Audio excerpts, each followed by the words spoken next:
More than 440,000 new COVID cases on Monday. That is a record for one day. And those daunting waits at testing centers, long lines that we're seeing from coast to coast. And this all comes amid those new questions about rapid antigen tests and whether they may be less sensitive to Omicron. We'll hear from CDC Director Dr. Rochelle Walensky about all of this and more. But first, Trevor Ault is live here in New York with the very latest. Trevor, good morning to you. Yeah, good morning, Jen.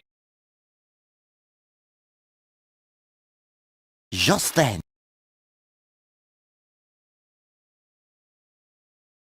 The number of COVID-19 infections hit a record high over the past 7-day period in the United States and globally, according to Reuters data, which showed the average number of daily cases in the U.S. surged to more than 258,000, over 8,000 more than the previous record set last January. Officials say much of the spike is due to the highly transmissible Omicron variant racing out of control. During an audio-only press briefing Wednesday, CDC Director Rochelle Walensky said the surge is not over yet. In a few short weeks, Omicron has rapidly increased across the country, and we expect will continue to circulate in the coming weeks. While our cases have substantially increased from last week, hospitalizations and deaths remain comparatively low right now. Top U.S. infectious disease expert Dr. Anthony Fauci said studies point to Omicron being less severe than the Delta variant among vaccinated people, but warned, "We should not become complacent since our hospital system could still be stressed in certain areas of the country." More than 76,000 people are hospitalized with COVID-19 nationwide, up 19% in the last 10 days, according to a Reuters tally.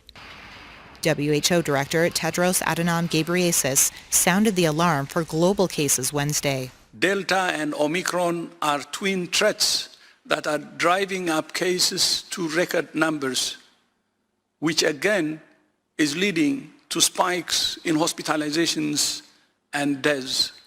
I'm highly concerned that Omicron, being more transmissible, circulating at the same time as Delta, is leading to a tsunami of cases.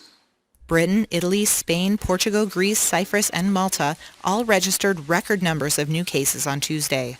Nous faisons face. The French health minister told lawmakers on Wednesday that France was seeing a dizzying rise in cases, with 208,000 reported in the space of 24 hours. That's a national and European record.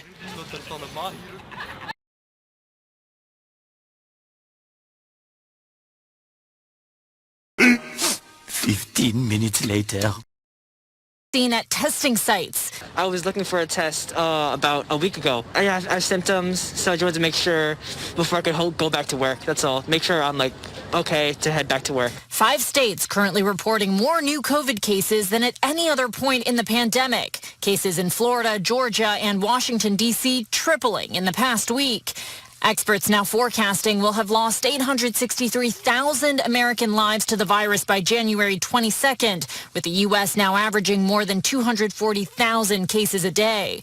This as the CDC shortens the isolation period for asymptomatic Americans infected with COVID-19, cutting the isolation period in half from 10 days to 5 days, followed by strict mask wearing for another 5 days. But the CDC not recommending people first test negative before coming out of isolation. CDC Director Dr. Rochelle Walensky defending the decision on GMA. And we do know that the vast majority of viral transmission happens in those first 5 days, somewhere in the 85 to 90% range. So we're really talking, if you can isolate for those first 5 days, that would be great. And